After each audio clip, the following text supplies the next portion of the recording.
macam-macam dari coronavirus. Nah, kita kan sering dengar nih tentang virus corona, tapi tuh kita nggak tahu virus corona itu apa. Jadi virus corona ini itu adalah nama umum dari coronavirus. Nah, coronavirus ini dibagi beberapa macam virusnya. Ada virus yang menyebabkan penyakit MERS, penyakit SARS, dan yang paling terbaru yang sedang kita alami itu adalah penyakit COVID-19. Nah, untuk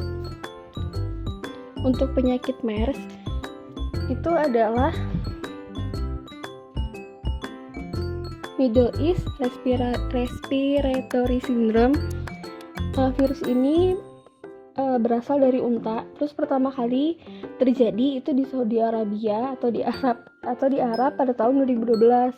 Nah, selanjutnya itu ada virus SARS. Virus SARS ini dia dari kelelawar atau dari luwak. Dia pertama kali terjadi di Cina Selatan pada tahun 2002. Selanjutnya ini yang paling terbaru banget yang sekarang lagi kita alami itu adalah COVID-19. Nah, virus ini belum pernah diidentifikasi pada manusia dan belum diketahui hewan penularannya. Jadi kalau ada yang bilang COVID-19 ini dari kelelawar, COVID-19 ini dari hewan mana, itu sebenarnya belum diketahui sama sekali ya.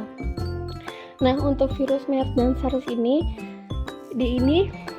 bersifat zoonosis atau virus yang ditularkan melalui hewan ke manusia. Ini udah jelas banget ya sumbernya.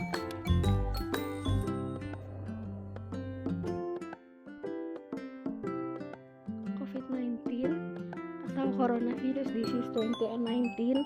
Apa sih yang harus kita ketahui tentang COVID-19 ini? Jadi, COVID-19 itu adalah keluarga besar virus yang dapat menyebabkan penyakit pada hewan dan manusia. Nah, virus ini menyebabkan penyakit saluran pernafasan yang gejalanya mulai dari flu biasa sampai dengan penyakit yang serius. Penyebarannya ini melalui droplet saat seseorang sedang batuk atau bersin. Nah, coronavirus bersifat sensitif terhadap panas. Sensitif terhadap panas ini bukan berarti sensitif terhadap sinar matahari ya. Harus dengan suhu tinggi tertentu yang dapat menyebabkan virus ini akhirnya melemah. Selanjutnya, coronavirus dapat diinaktifkan dengan disinfektan yang mengandung klorin, pelarut lipid atau lemak dengan suhu 56 derajat Celcius selama 30 menit menggunakan ether dan alkohol. Kalau ada seseorang yang dia terinfeksi COVID-19, apa sih tanda dan gejala yang mereka rasain?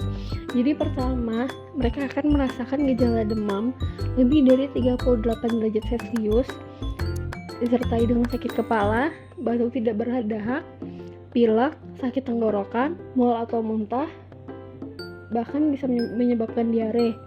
Selanjutnya mereka akan merasa sesak nafas.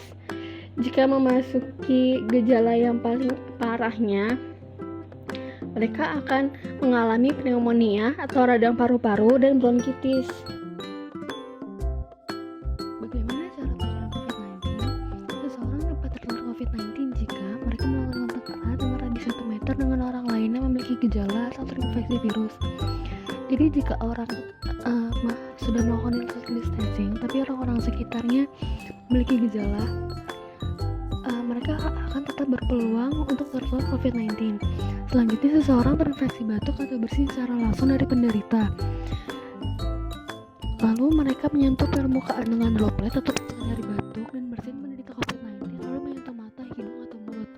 Jadi jika seseorang yang telah terinfeksi COVID-19 bersin atau batuk ke permukaan seperti gagang pintu, lalu ada orang lain yang memegang gagang pintu itu lalu menyentuh mata, hidung atau mulut, maka mereka akan tertular COVID-19.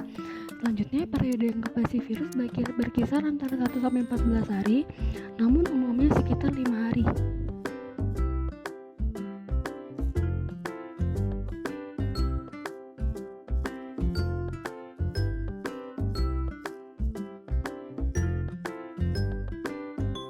Jika seseorang di rumah sedang sakit, apa yang harus dilakukan?